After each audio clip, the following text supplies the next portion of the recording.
So, let me start with a bit of context here. I had just finished a massive 5-day work event. It was non-stop, barely any time to eat or even breathe.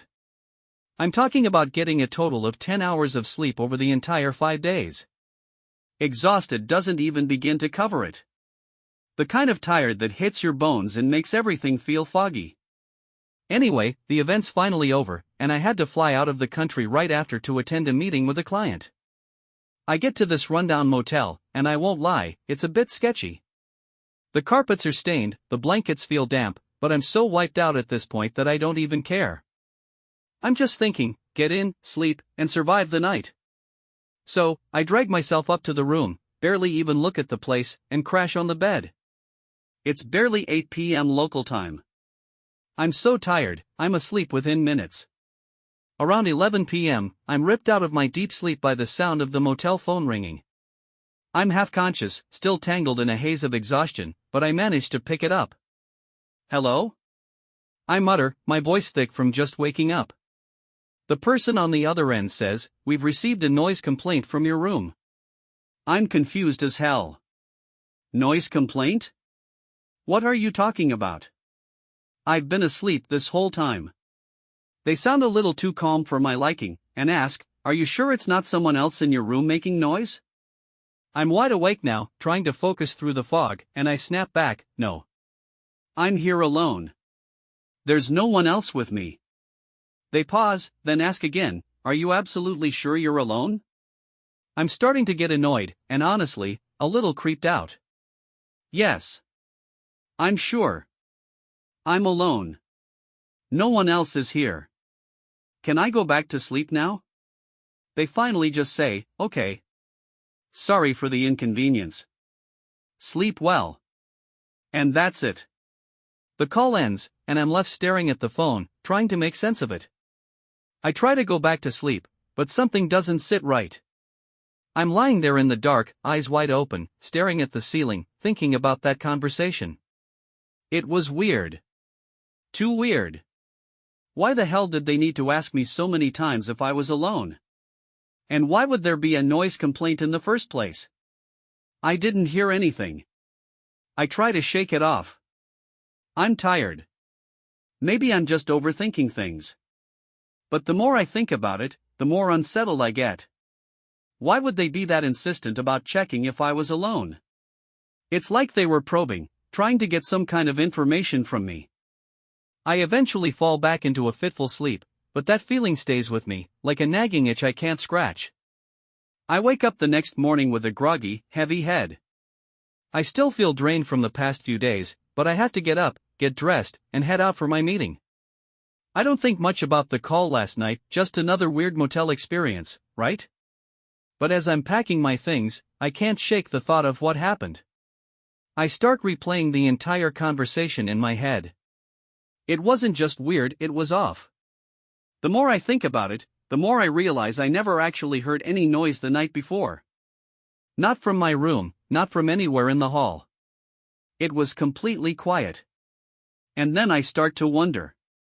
Did they even call me at all? I can't ignore the feeling anymore.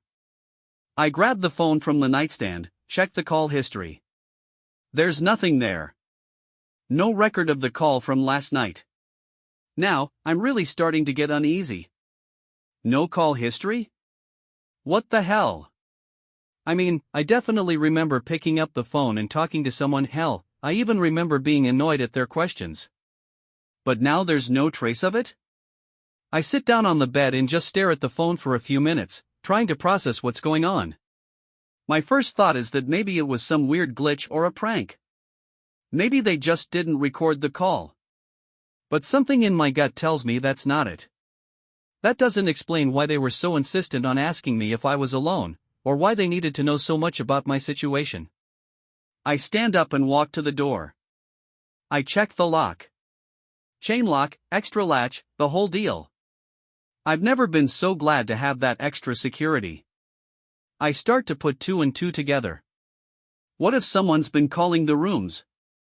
What if they were just fishing for information, seeing who was staying alone, who had company, who was vulnerable? I don't like where my mind is going, but I can't stop myself from thinking it. My thoughts keep circling back to the idea that I was being watched. That phone call wasn't just some random mistake, it felt like a calculated move. Someone in that motel was trying to figure out who was alone, who might be easy to target. My heart starts to race. I glance around the room, like it's suddenly some kind of prison. The damp carpet, the worn-out furniture, the lack of any real safety. I suddenly feel very exposed. I check the windows. Locked. I check the bathroom door. Locked. Then I go back to the chain lock on the main door. It's there, but something feels off. I start to wonder how much security there really is in a place like this. Is it enough? That's when I start to feel stupid for not being more careful in the first place. Why the hell didn't I double-check the place before I crashed? Why didn't I at least lock the deadbolt too? I can't ignore it anymore. The more I think about it, the more I'm convinced something's going on here. I start looking around the room, checking every corner, every shadow. Is someone watching me? I even pull back the curtains to peek outside, but there's nothing, just the empty parking lot and the dull streetlights.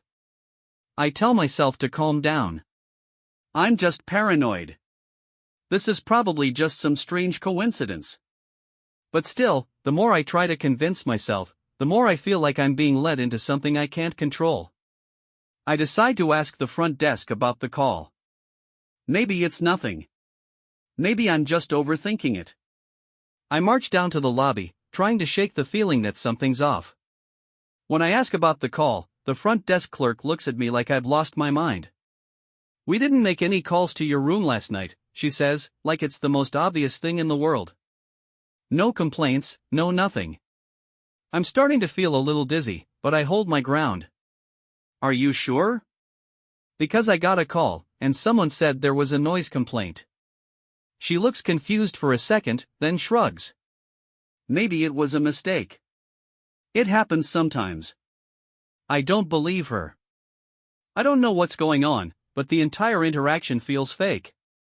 After the conversation with the front desk, I'm even more on edge. Something doesn't add up. I'm standing there, staring at the clerk, and she looks so indifferent. Like she couldn't care less about the weirdness of the situation. But I can't shake the feeling that something's happening right under my nose. I head back to my room, feeling more paranoid than ever. I start thinking about the last few hours, how I felt so tired, how I just wanted to sleep and forget about everything. But now I realize I was too tired to pay attention to my surroundings. The silence of the motel feels too heavy now, like it's wrapping around me, pushing in from every side. I sit on the edge of the bed and stare at the door. Every little sound is amplified. The creak of the building, the hum of the air conditioner, it all feels too loud, too present. And yet, in the back of my mind, I'm still convinced there's something I'm missing. Something I'm not seeing. I check the chain lock again.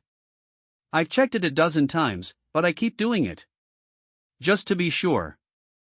And then it hits me, I never heard anyone knock. I never heard anyone enter the building, even though I know people were coming and going. I hadn't heard footsteps in the hall. There was no chatter, no movement. The place felt abandoned. Silent. Too silent. I sit there for a while, the weight of everything sinking in. It's almost like the silence of the motel is pressing in on me. I can't shake the feeling that I've missed something huge. And then it hits me all at once. The phone call. The weirdness at the front desk. The lack of any other noise in the building. What if this whole thing wasn't just a glitch or a random mistake? What if they weren't just trying to figure out who was alone? What if they were trying to find out who was vulnerable? The thought makes my stomach drop. I realize I've been so focused on what happened to me that I've forgotten to consider what's happening around me. What if they've done this to others? What if they've been quietly running some sort of scheme, calling rooms, probing for weaknesses, and getting a sense of who might be an easy target? The idea of someone, anyone, knowing my movements, my presence, without me even realizing it sends a shiver down my spine. I can't stay here. Not anymore. I don't know what's going on, but I can't shake the feeling that I'm in danger. I start grabbing my stuff, shoving clothes into my bag, zipping it up without any care for folding or organizing. I don't even take the time to think, I just need to get out of that room. Out of this place. I throw on my jacket and head for the door, but before I leave, I check the locks one last time, deadbolt, chain lock, the works. I don't know if it's just my nerves or if there's something truly off, but I'm not taking any chances. The idea of being watched, of someone having access to my room without me knowing, makes my skin crawl. I march to the lobby, still feeling the weight of that strange call pressing down on me. I don't trust this place, but there's no one to complain to. I can't even bring myself to ask any more questions. Something in the air feels wrong, and I just need to get away from it. I hand over the key to the front desk clerk, who barely looks up from her computer. No goodbye. No questions. Just a quick, indifferent exchange. And just like that, I'm out of there. I get into my car and start the engine, trying to shake off the unsettling feeling. As I pull out of the parking lot, I glance back at the motel in my rearview mirror. It looks so normal. The kind of place you'd drive past without a second thought. But I know better now. There's something wrong with that place. I can't explain it, but I can feel it in my gut. The road ahead is empty. It's just me and the road, but that feeling doesn't leave me. Every car that passes by, every little movement in the corner of my eye feels like someone's watching me. I keep checking my mirrors, my surroundings.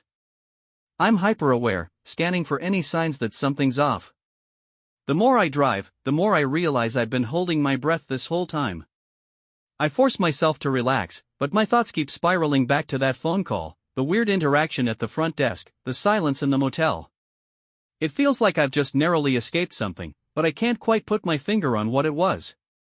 I tell myself I'm being paranoid, but deep down, I know it was more than that. By the time I reach the highway, my mind is still racing. I've been driving for a while now, but I can't escape the nagging thought that I'm not out of the woods yet. I keep wondering if I missed something. If there's something bigger going on, something I didn't see. I try to push the thoughts out of my head, but they keep coming back. That phone call. The lack of any record of it. The odd indifference of the front desk clerk. I start to wonder if they're all in on it. Was the whole motel somehow involved in some weird scam? Were they trying to get me to reveal personal information without even realizing it? I can't shake the feeling that I'm connected to something I don't understand, something that could have been way worse if I hadn't left when I did. But that's the thing, what if I hadn't left? What if I had stayed, played it safe, thought I was overreacting? I'd probably be sitting there right now, trapped in that same weird, suffocating silence. As I continue driving, trying to shake off the tension in my shoulders, my phone buzzes. I check the screen. Unknown number. I almost don't pick it up. The last thing I need is more weirdness, but I can't help myself. Maybe it's just a wrong number or a call I can ignore. I answer, my voice tense. Hello? There's a long pause on the other end, and then a voice I don't recognize says, "We know who you are." My heart stops.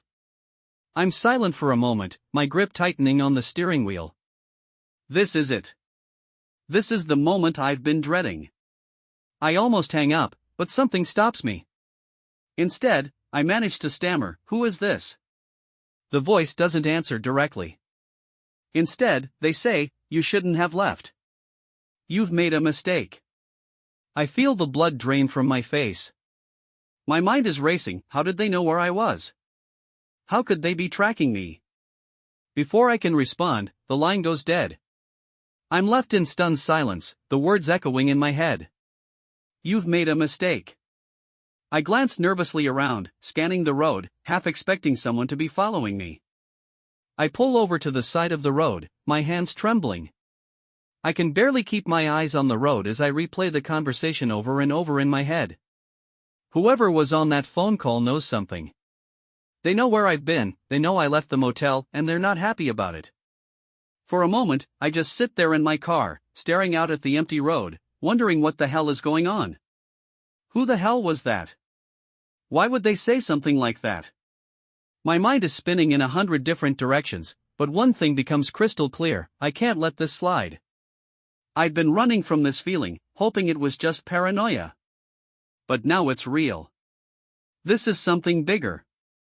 I need to find out what's happening, who is behind all this, and what their game is. With a sense of finality, I start the car again. I know where I need to go. The motel. I need answers. I need to confront whoever is behind this, even if it means going back to that place that's been gnawing at me from the moment I walked in. I can't live with the doubt anymore. I need closure, even if it means facing whatever it is that I'm running from. I drive back to the motel, my heart racing with every mile. The further I go, the more I wonder if I'm making a huge mistake. But the doubt is unbearable now. I have to know. I pull into the parking lot, the same place I left not too long ago. The place still looks quiet, abandoned, almost like a ghost town. I park in the same spot, get out of the car, and walk toward the motel's entrance, my footsteps echoing in the emptiness. The door is unlocked, and I push it open. The same clerk from earlier is still behind the counter, her eyes barely lifting from her screen. I step up to her and, without wasting time, ask, "Who was it? Who's behind the calls? What's going on here?" She blinks at me, her face unreadable. For a moment, she says nothing. But then, in the coldest tone possible, she speaks. "You should have left when you had the chance." Before I can process what she said, the whole atmosphere of the motel shifts. I feel it. The air grows heavier, like it's closing in around me. I turn around, scanning the place, and I see something I didn't notice before: other people. Guests who seem too still, too quiet, almost like statues. And then it hits me. This whole motel is some kind of setup. Everyone here, every guest, every staff member, they're all part of this strange game. A game designed to isolate, to watch, to manipulate. I'm just another player. I don't know who's running this place or why, but the truth is undeniable. I've been part of something much bigger than I ever realized. I turn and walk out of the motel, my mind reeling. I don't know where to go from here, but I can't stay. The experience has shaken me to my core. One thing's for sure, I'll never look at a motel the same way again.